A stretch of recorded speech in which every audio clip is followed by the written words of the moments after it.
द्रोण कुरु साम्राज्य के अनुबंधित शिक्षक थे। द्रोण की गहरी राजनीतिक और धर्म संबंधी सोच क्या है? तो द्रोण कुरु साम्राज्य के अनुबंधित शिक्षक थे, गुरु नहीं थे। अनुबंध यह था कि प्रत्येक शिष्य को गुरुकुल में लेते समय उन्हें ऊपर से अनुमति लेनी होती थी। वे वचनबद्ध थे। जब पांडव कौरव को शिक्षा देने के लिए गुरु द्रोण को नियुक्त किया गया था, तब भीष्म पितामह जी ने उनसे वचन लिया था कि आप राज परिवार के अतिरिक्त किसी और को शिक्षा नहीं देंगे। राज परिवार के अतिरिक्त केवल आपका पुत्र ही इस गुरुकुल में शिक्षा ले सकेगा आपसे। तो उन्होंने यह प्रस्ताव स्वीकार कर लिया और वचन दिया भीष्म पितामह को। तो वे वचनबद्ध थे और राज परिवार के अलावा किसी दूसरे को शिक्षा नहीं दे सकते थे, वे बस थे। तो दोस्तों नमस्कार, आपका टोटली धर्म यूट्यूब चैनल पर स्वागत व अभिनंदन है। आप चैनल पर पहली बार आए हैं तो चैनल को सब्सक्राइब कर वीडियो को लाइक अवश्य कर दीजिए। तो दोस्तों वास्तव में महाभारत कालीन जितनी बात है उनमें द्रोणाचार्य का अपना एक अलग स्थान है, एक विशिष्ट स्थान है, क्योंकि वह कौरव एवं पांडव के गुरु थे। और उस समय गुरु का स्थान कुछ ऐसा होता था कि जो भी शिक्षा ग्रहण करने के लिए या शिक्षा ग्रहण के उद्देश्य से उनके पास आए उसे बिना किसी भेदभाव के गुरु शिक्षित करते थे। इस कारण बस द्रोणाचार्य पर आरोप लगते रहे हैं, जैसे उन्होंने एकलव्य के साथ अन्याय किया। अपने प्रिय शिष्य अर्जुन को सर्वश्रेष्ठ करने के लिए एकलव्य का अंगूठा कटवा लिया और उन्होंने हस्तिनापुर राज्य में पर आश्रित लोभी गुरु तक कहा गया। वास्तव में कई बार जानकारी का अभाव अनेक पूर्वाग्रह और विवाद को जन्म दे सकता है। तो दोस्तों वीडियो को पूरा देखिए, वीडियो में बने रहें। जहाँ तक द्रोणाचार्य का प्रश्न है तो वह गुरुकुल चलाने वाला कोई सामान्य गुरु नहीं थे। उनकी नियुक्ति ही कृपाचार्य की परामर्श पर पितामह भीष्म द्वारा गुरु राजकुमारों को धनुर्विद्या का ज्ञान देने के लिए की गई थी। अर्थात वे किसी गुरुकुल के आचार्य नहीं थे जिनसे कोई भी आकर शिक्षा ग्रहण करे। उनकी नियुक्ति माँ गुरु राजकुमारों को शास्त्र की शिक्षा देने के लिए की गई थी और यह उनका व्यक्तिगत चुनाव था जिस पर कोई भी प्रश्न चिन्ह खड़ा नहीं की जा सकती। तो आप सब समझ सकते हैं कि उनका एकमात्र उद्देश्य था कुरु वंश के लिए सफल साहसी योद्धाओं को तैयार करना, जो आने वाले भविष्य में कुरु वंश और हस्तिनापुर साम्राज्य को सुरक्षा प्रदान कर सके। गुरु और शिक्षक में तो दोस्तों गुरु और शिक्षक में फर्क होता है। गुरु पद शिक्षक से बड़ा होता है। लोग शिक्षक तथा गुरु को समान मानते हैं। शिक्षक को सम्मान गुरु जी कहने की प्रथा है, किंतु जो गुरु है वह केवल विद्या नहीं देते, उस विद्या का उपयोग समाज, देश और दुनिया के लिए भलाई के लिए कैसे हो सकता है यह बताते हैं। गुरु पद अध्यात्म से जुड़ा होता है। शिक्षक अध्यात्म हो भी सकता है और नहीं भी हो सकता है। शिक्षक का कार्य शिक्षा देना है, प्रतिभागियों या स्टूडेंटों और शिष्यों को भर्ती करना नहीं। जब शिक्षक ही असंतुष्ट हो और पैसे से मोटिवेटेड हो, सुख सुविधा से मोटिवेटेड हो, उसका और समाज का द्रोण की तरह ही पतन होना निश्चित है। और देखा जाए प्रत्येक गुरुकुल का अपना नियम कानून होता था, जैसे आजकल के कॉलेज यूनिवर्सिटी में होता है। तो दोस्तों कुरु राजवंश के 105 राजकुमार थे। उनको पढ़ाने हेतु राजनीतिक और नीति शास्त्र और अस्त्र शस्त्र की शिक्षा देने हेतु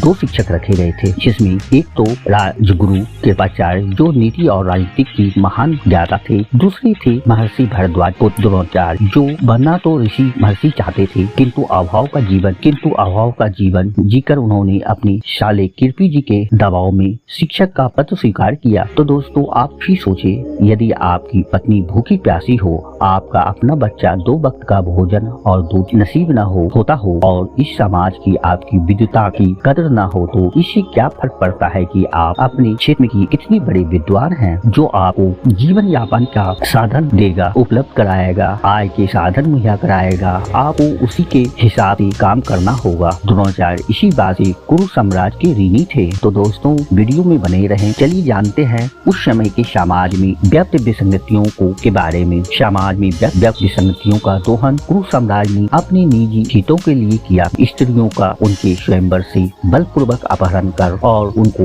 रोगी वर से जबरदस्ती विवाह कराना, जैसे इसका प्रत्यक्ष उदाहरण है गंधारी का अपहरण गंधार से कर भीष्म पितामह ने दृष्टिहीन धृतराष्ट्र से शादी करवाया। तो दोस्तों समाज में व्याप्त ज्ञानियों और विशेष विद्या में प्रांगण विद्वानों का दुर्व्यवस्था जैसे कुरु साम्राज्य में होता रहा। समाज के निचले तबकों में व्याप्त असंतोष को हवा देना और अपनी मतलब के लिए उनको इस्तेमाल करना। महाभारत में इसका कई प्रश्न मिल जाता है। यदि इस पर गौर करेंगे तो आपको जानने के लिए मिलेगी। सत्ता के गलियारों में तिक्रमबाज और दलालों की आवाज आई। ये कुरु साम्राज्य में फल फूल मूल और पनप रहा था। इसका प्रत्यक्ष उदाहरण है मामा शकुनी, सत्ता, शीशों का भोग विलास और राग रंग में डूबा होना, यह उनका। तो दोस्तों, जब यह सब नकारात्मक वजह होगी तो जाहिर है निर्णय प्रक्रिया गलत ही होगी। यह सत्ता द्वारा संचालित संस्थानों में कहीं न कहीं दिखेगा ही। तो दोस्तों, वीडियो में बने रहे। द्रोणाचार्य तो उसी सिस्टम का हिस्सा थे ना। द्रोणाचार्य के स्थान पर कोई भी होता तो क्या करता? आप सोचिए, आप भी वही करते ना जो द्रोणाचार्य ने किया। तो दोस्तों देखिए, घर पे तो दोस्तों देखिए, भरे पेट से ज्ञान देना बेहद आसान होता है। द्रोणाचार्य ने गरीबी देखी थी, वह नहीं चाहते थे कि वही हाल उनके बेटे का हो, इसलिए एकलव्य को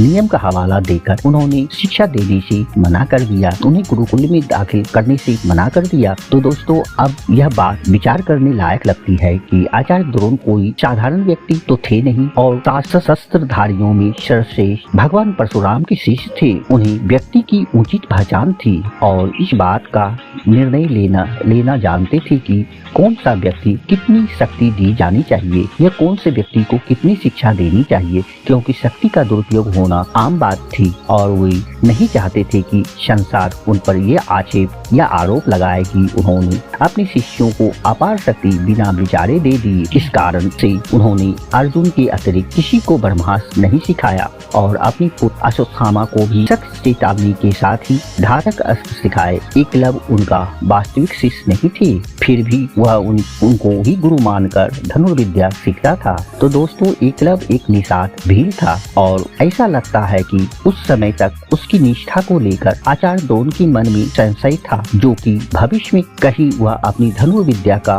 प्रयोग धर्म के विरुद्ध न करे। बाद में उनका संशय सच भी साबित हुआ, क्योंकि एकलव्य जरासंध की सेना में शामिल हुआ और उसकी निष्ठा जरासंध के प्रति हो गई थी। यदि वह अर्जुन से श्रेष्ठ धनुर्धर बन जाता और फिर जरासंध के साथ मिलकर वह अधर्म के पक्ष में ही युद्ध करता तो शायद इन दोनों को हरा पाना बहुत कठिन हो जाता। तो दोस्तों, एकलव्य की शक्ति को छीन करना शायद आचार्य द्रोण की दूरदर्शिता ही होगी। आचार्य द्रोण ने एकलव्य के रूप में एक महान धनुर्धर को देखा जो उस समय तक तो अर्जुन से भी बेहतर था और वे नहीं चाहते थे कि कोई अर्जुन से बेहतर धनुर्धर बने। अर्जुन उन्हें अत्यंत प्रिय थे और उन्होंने उसके कौशल से प्रसन्न होकर उसे सर्वश्रेष्ठ धनुर्धर बनाने का वचन भी दिया था। हालांकि इसके पीछे उनका निजी स्वार्थ था और वे अर्जुन के माध्यम से अपने मित्र द्रुपद से प्रतिशोध लेना चाहते थे। तो दोस्तों, यदि आप आचार्य द्रोण और द्रुपद का प्रसंग जानना चाहते हैं तो कमेंट में ओम श्री कृष्ण वासुदेवाय नमः लिखकर वीडियो को लाइक अवश्य कर दे। यदि आपने अभी तक चैनल सब्सक्राइब नहीं किया है तो चैनल को अवश्य सब्सक्राइब कर लीजिए। वीडियो अच्छा लगा हो तो वीडियो को अपने प्रियजनों के साथ शेयर अवश्य कीजिए। वीडियो में बने रहने के लिए आप सबका कोटि कोटि धन्यवाद व अभिनंदन।